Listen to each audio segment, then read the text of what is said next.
Kebijakan efisiensi anggaran sebagaimana instruksi Presiden Prabowo Subianto hingga berdampak pada anggaran perjalanan dinas membuat pelaku bisnis perhotelan menjerit.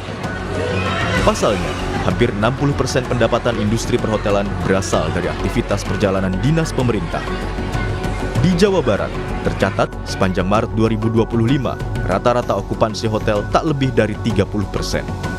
Meski sempat meningkat saat musim libur Lebaran, namun tetap tak sebanding dengan biaya operasional dan gaji karyawan. Di Makassar, Sulawesi Selatan, sejumlah hotel mulai merumahkan karyawan karena pendapatan yang menurun drastis tak mampu menutup biaya operasional yang tinggi. Okupansi hotel bulan Maret ya Pak, dari tanggal 1 sampai tanggal 31 Maret rata-rata di Jawa Barat tuh kurang lebih 26,64%. Dari tanggal 1 sampai tanggal 31 Maret. Kami sudah tidak bisa apa-apa. Mungkin ke depan setelah bulan April ini, kalau memang tidak ada perbaikan, okupansi tetap di bawah 20%, ya, itu kemungkinan yang paling buruk sama sekali yaitu ada efisiensi pengurangan karyawan. Dalam kondisi sekarang, untuk bisa survive dalam mengelola operasional, 3 bulan aja nggak mampu. Ya. Ini kemarin ini hotel-hotel masih sedikit bisa ada kelegaan karena dia masih ada saving kemarin kan di bulan Desember kemarin. Nah, ini udah habis apalagi ini di bulan April tidak ada lagi kegiatan bukber. Hanya berharap kondisi yang ada, dan kondisi yang ada tidak ada kegiatan pemerintah akan repot. Jadi Sekjen PHRI, Maulana Yusran bilang, menurunnya agenda perjalanan dinas pemerintah sangat berpengaruh. PHRI juga tak sepakat jika pemerintah meminta pelaku industri perhotelan mencari target market lain untuk cegah gelombang PHK. Sampai saat ini baik pusat maupun daerah itu belum terlihat di berbagai daerah. Nah, ini juga menjadi satu yang menjadi tantangan tersendiri bagi bisnis hotel ya, apalagi khususnya kalau kita bicara setelah Lebaran. Kita baru mengalami peningkatan okupansi semasa Lebaran di tengah pada fase bulan Ramadan atau bulan Maret itu memang benar-benar dalam kondisi yang sangat rendah, yaitu di rata-rata okupansi 20%. Pemerintah ingin berharap kita mencari pasar baru di dalam situ. Ini nggak satu hal yang mudah. Merubah satu ekosistem yang sudah terbentuk itu ke arah yang berbeda, itu juga butuh suatu proses. Kalau kita melakukannya secara sporadis, tentu dampaknya juga akan dirasakan banyak selain dari pelaku usaha juga terhadap masyarakat yang dimana. Presiden Prabowo Subianto resmi mengeluarkan instruksi efisiensi anggaran pada Januari lalu. Perjalanan dinas dan kegiatan pertemuan termasuk dalam komponen dana yang diminta oleh Presiden untuk dipangkas. Tim Liputan, Kompas TV.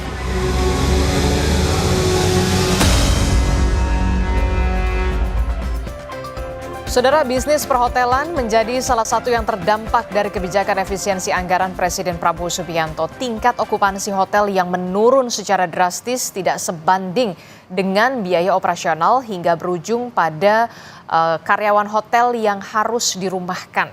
Bagaimana kondisinya saat ini dan apa solusi yang bisa ditawarkan oleh pemerintah? Kita akan bahas bersama dengan Ketua Perhimpunan Hotel dan Restoran Indonesia atau PHRI. Sudah ada Pak Haryadi Sukamdhani dan juga ada Ketua Komisi 7 DPR, ada Pak Saleh Partaunan Daulay. Selamat pagi Bapak-Bapak, Assalamualaikum. Minal aizin wal faizin dulu Pak, mohon maaf lahir batin. Ya, maaf batin juga Pak Daulay, Pak Adisti.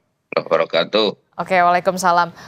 Saya ke Pak Sukamdhani dulu. Pak, ini kan kalau kita lihat dari tayangan tadi, kita simak bersama sebenarnya bagaimana ini prospek ataupun kondisi bisnis perhotelan saat ini. Bahkan tadi salah satu yang diwawancara mengatakan kalau memang kondisinya masih terus begini, bisa jadi setelah Lebaran atau di bulan April ini benar-benar akan ada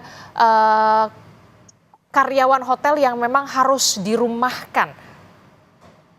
Ya, Pak Haryadi. Jadi begini Mbak. Pertama adalah di kuartal pertama ini memang kegiatan pemerintah boleh dibilang sangat kecil sekali ya, kecil sekali. Dan apa yang sempat juga kami bicarakan dengan Pak Saleh Daulay di Komisi 7, memang kemungkinan di kuartal kedua baru pemerintah itu akan memberikan atau mengeksekusi belanjanya. Jadi kemarin itu memang sama sekali kegiatannya sangat minim sekali. Jadi kita harapkan nanti di kuartal kedua ini pemerintah mulai melakukan spending. Nah, namun demikian, kalau kita mencermati kemarin di hari Lebaran, libur Lebaran, memang agak mengkhawatirkan ya, karena di catatan kami, kebetulan saya juga Ketua Umum Gabungan Industri Pariwisata Indonesia, kami mencatat bahwa bukan hanya hotel saja yang menurun okupansinya dibandingkan dengan Lebaran tahun lalu, tetapi di pusat rekreasi, baik itu anggota Putri, perusahaan perkumpulan usaha Taman Rekreasi Indonesia dan juga ARKI, Asosiasi Rekreasi Keluarga Indonesia, itu semuanya mencatatkan penurunan. Bahkan PKBSI, Perkumpulan Kebun Binatang Seluruh Indonesia, juga mencatat juga penurunan yang lebih rendah dari tahun lalu. Nah, ini yang kita khawatirkan, karena kalau Lebaran itu kan sebetulnya istilahnya booster ya, karena pada saat itu masyarakat memiliki tambahan THR. uang, yaitu dari THR. Ya, nah ini kemarin kita melihat seperti itu. Nah, ini yang kita khawatirkan kalau nanti tidak ada langkah-langkah yang kita sama-sama dorong itu bisa kembali lagi, memang agak mengkhawatirkan. Di samping tadi memang kita juga menunggu eksekusi dari belanja pemerintah ya, karena kan ini kalau belanja pemerintah sebetulnya tidak hanya di jasa akomodasi, tapi juga sektor-sektor yang lain. Demikian, Mbak Isti. Oke, jadi di momen libur Lebaran saja yang biasanya ekspektasinya akan ada peningkatan konsumsi begitu ya, karena memang ada tunjangan hari raya. Ini Anda bisa mengatakan kalau memang daya beli ini memang lagi lesu-lesunya, walaupun di momen libur Lebaran kemarin. Dan benarkah penurunan okupansi hotel ini bahkan turun sampai 20%? Iya betul, Mbak. Jadi secara nasional kami monitor itu rata-rata kira-kira 20%. Walaupun memang untuk daerah-daerah tertentu seperti Jogja itu masih agak sedikit lebih baik, tetapi tetap mencatat lebih rendah dari tahun lalu. Jadi hampir semua daerah yang kami pantau itu semuanya lebih rendah dari tahun lalu. Hanya memang daerah yang favorit itu memang dia agak lebih panjang. Jadi misalnya kemarin Jogja itu masih ada tamu sampai dengan tanggal 6. Tapi kalau untuk Solo itu misalnya tanggal 4 itu sudah turun okupansinya. Demikian, Mbak Adisti. Oke lah, kalau di Jogja kemudian masih bisa bertahan. Lalu bagaimana di kota-kota lainnya begitu ya, nasib operasional hotel sendiri termasuk juga karyawannya. Data dari PHRI sendiri sudah berapa banyak hotel yang kemudian harus ataupun terpaksa untuk merumahkan karyawan mereka karena sudah tidak bisa sanggup lagi ini untuk operasional hotel.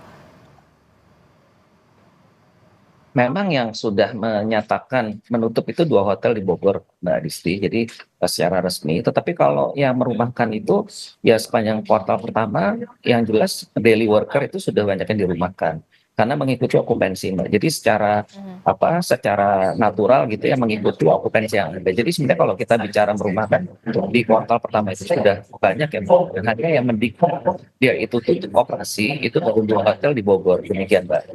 Oke, jadi sudah ada data, ada 2 hotel di Bogor yang memang sudah menyatakan untuk menutup operasionalnya karena sudah tidak sanggup lagi ya dengan tidak. Oke, baik. Saya ke Pak Saleh. Pak Saleh, ini gimana nih kalau kita lihat banyak karyawan hotel yang kemudian di PHK, dirumahkan, buntut dari kebijakan efisiensi. Kalau Pak Haryadi mengatakan kita masih berharap di kuartal kedua soal efisiensi anggaran ini bisa kemudian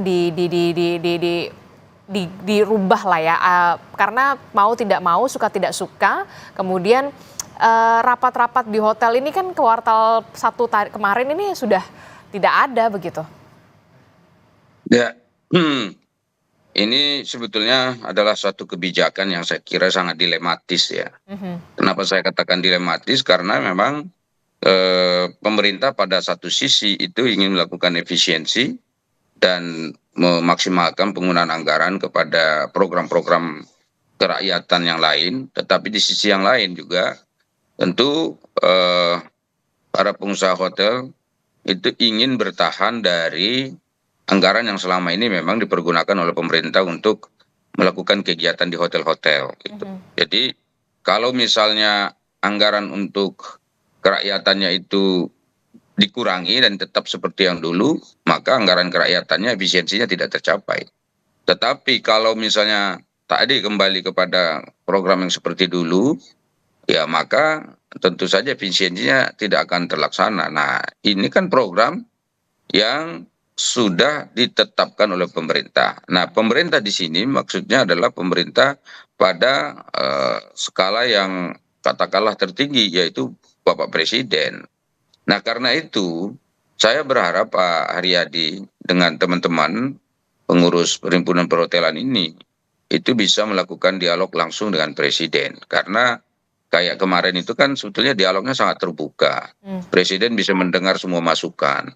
Dan saya yakin jika Presiden mendapat masukan langsung, pasti ini bisa ditangani dengan baik. Sebab Presiden sendiri sekarang kan concernnya itu adalah bagaimana agar pendidikan, kesehatan, dan juga tenaga kerja itu bisa disiapkan, disediakan dengan baik gitu. Jadi karena itu ini tidak ada satupun halangan saya kira dari teman-teman untuk berbicara. Karena tadi kalau memang berharap akan ada perubahan status pada kebijakan ini, ya tentu yang bisa merubah itu adalah Presiden. Saya kira Menteri sekalipun untuk saat ini tidak bisa merubah itu karena kebijakannya sama semua kan. Ada penghematan di belanja pegawai, terutama yang sifatnya rapat-rapat di luar kantor dan juga ATK dan perjalanan dinas begitu. Oke. Ya bisa dikatakan seperti buah si malakama ya, Pak Saleh Daulay begitu ya. Di lain sisi memang kita ingin efisiensi anggaran, penghematan, tapi di satu sisi kemudian kita lihat bagaimana nasib dari operasional hotel sendiri yang harus merumahkan karyawannya, bahkan sudah ada yang menutup hotel. Ada 2 hotel di Bogor, Jawa Barat yang memang harus tutup karena memang sudah tidak sanggup lagi begitu ya. Nah, Anda mengatakan jadi solusinya ya PHRI harus benar-benar bertemu audiensi dengan Pak Presiden untuk menyampaikan begitu. Apakah Anda dan juga teman-teman dari DPR bisa memfasilitasi atau bagaimana ini untuk mendapatkan solusi win-win solution-nya begitu ya? Saya kira kan kantor Presiden itu terbuka kok untuk semua pihak, semua kalangan. Jadi tidak ada hambatan apapun dan tidak mesti perlu melalui DPR karena memang kerja ini kan berbeda dengan kerja yang katakanlah diarahkan kepada kebijakannya DPR.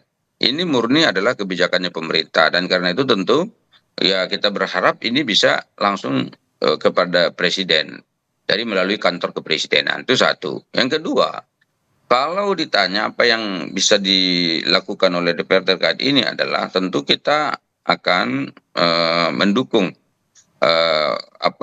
para pihak perhotelan ini untuk kembali lagi misalnya menerima kegiatan-kegiatan pemerintah dilaksanakan di hotel-hotel itu dengan cara apa? Cara ya kita meminta agar pemerintah lebih bijaksana di dalam menerapkan kebijakan-kebijakan seperti itu. Sebab begini, kalau misalnya terus-terusan tadi seperti yang diterangkan, betul-betul tidak boleh ada kebijakan, tidak boleh ada kegiatan di hotel, maka secara alamiah maka akan ada perumahan pegawai dan juga tidak tertutup kemungkinan akan ada PHK besar. Nah, kalau gelombang PHK ini terjadi besar-besaran di seluruh Indonesia, maka tentu yang akan rugi juga adalah pemerintah. Betul. Dan pemerintah belum tentu mampu mencari alternatif pekerjaan untuk mereka yang memang bidangnya hotel gitu. Kan ini bidangnya hotel. Jadi kalau bidangnya hotel ya mestinya bekerjanya di hotel. Dan juga tentu restoran ya. Tadi ada salah satu lagi restoran di dalam. Nah, belum lagi efek samping daripada industri hotel dan juga restoran ini. Di mana bahan baku, bahan makanan yang dimasak di hotel itu tentu adalah diambil langsung dari para petani dan juga di pasar-pasar. Nah, kalau misalnya diambil langsung dari para petani dan di pasar-pasar, maka para petani kita juga sebetulnya sangat tergantung dengan nilai jual mereka kepada hotel dan industri ini, restoran. Nah, karena itulah maka ini saling terkait memang luar biasa dan perputaran uang juga di masyarakat tuh sangat terbantu dengan adanya hotel-hotel yang seperti ini. Jadi karena itu sekali lagi tentu kita berharap ada upaya melakukan analisa dan kajian lebih mendalam dan bijaksana terkait dengan ini. Dan tentu saya tidak bisa juga menyalahkan pemerintah dalam hal ini yang hendak melakukan efisiensi itu, tetapi efisiensi yang seperti apa yang paling pas sehingga tidak ada yang bisa dirugikan. Sama dengan kayak kemarin itu kan, bahwa efisiensi ini tidak boleh sampai mengganggu para pekerja atau pegawai ASN yang bekerja di seluruh Indonesia. Kemarin tuh di Komisi 7 itu sempat ada aturan untuk merumahkan sebagian dari karyawan TVRI, bahkan RRI. Nah itu kita tangani sehingga tidak boleh ada yang dirumahkan. Kenapa? Karena tujuan daripada efisiensi itu bukan katakanlah mengurangi karyawan dan juga mengorbankan karyawan dan ASN, tetapi tujuannya adalah melakukan efisiensi itu. Nah ini juga sebetulnya seperti ini. Nah makanya karena kemarin kita ingatkan, akhirnya tidak jadi ya dirumahkan dan juga di PHK. Kembali lagi mereka bekerja. Nah ini pun sebetulnya Ya, itu kan dari kurang segi lebih seperti TVRI itu. yang memang apa namanya plat merah lah bisa dikatakan seperti itu. Lalu bagaimana kemudian nasib para karyawan hotel yang kemudian kita tahu sektornya di hospitality gitu dengan adanya efisiensi anggarannya ini tentu bisa dikatakan badai PHK yang tinggal di depan mata lagi begitu. Nah, apakah mungkin kemudian kebijakan ini dimungkinkan untuk direvisi ketika memang nanti akan ada pertemuan yang memang difasilitasi begitu ya, pertemuan antara PHRI dan juga Presiden dan juga pemerintah pusat untuk membahas lagi soal kebijakan ini, jangan sampai kemudian nanti dampaknya adalah soal pemutusan hubungan kerja karyawan-karyawan hotel ini yang nasibnya di ujung tanduk. Saya kira sangat mungkin sekali ya. Karena apa? Karena keputusan atau kebijakan yang diambil pemerintah terkait ini itu sebetulnya adalah kebijakan yang saya kira tidak dalam sebuah aturan hukum yang besar, misalnya katakan ada di dalam undang-undang, ada di dalam perpres, bukan. Ini adalah aturan yang memang dari presiden sendiri yang menginginkan adanya efisiensi itu, dan efisiensi itu bisa dikatakan dikaji lagi sektornya. Sektor bidang apa lagi yang memang bisa dibuka untuk dikatakan dilonggarkan lah semacam itu. Nah, kalau itu dilakukan kan tentu tidak ada yang dilanggar, kecuali kalau misalnya itu dilakukan presiden melanggar aturan. Nah, ini kan aturannya pada tahap presiden, jadi presiden yang mengatur ini gitu. Jadi kalau presiden mengatur, nah presiden sendiri yang bisa melakukan pelonggaran lah semacam itu terhadap aturan itu sendiri.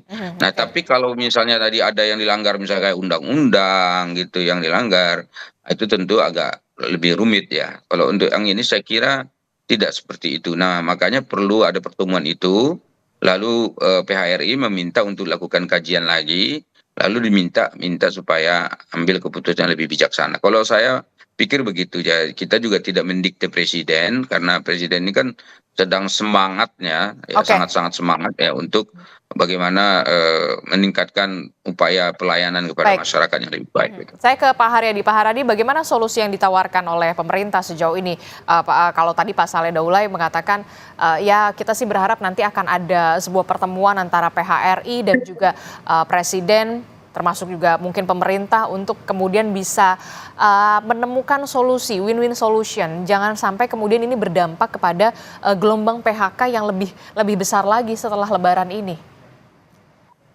Jadi Mbak Desi, Pak Saleh, kami sudah melakukan koordinasi dengan Ibu Menteri Pariwisata. Dan kami juga sudah menyampaikan seluruh data-datanya. Memang kami meminta Bu Menteri, karena Bu Menteri adalah anggota kabinet, sehingga kita harapkan komunikasi dengan Presiden bisa lebih cepat. Jadi sudah kami sampaikan semua. Memang kalau untuk pertemuan dengan Presiden, kami juga sudah menulis surat kepada beliau untuk membicarakan hal ini, dan juga dengan Ibu Menteri Keuangan. Namun demikian memang mungkin perlu waktu ya untuk komunikasi langsung dengan Bapak Presiden, tapi paling tidak melalui menteri yang terkait langsung berhubungan dengan kami sudah kami sampaikan.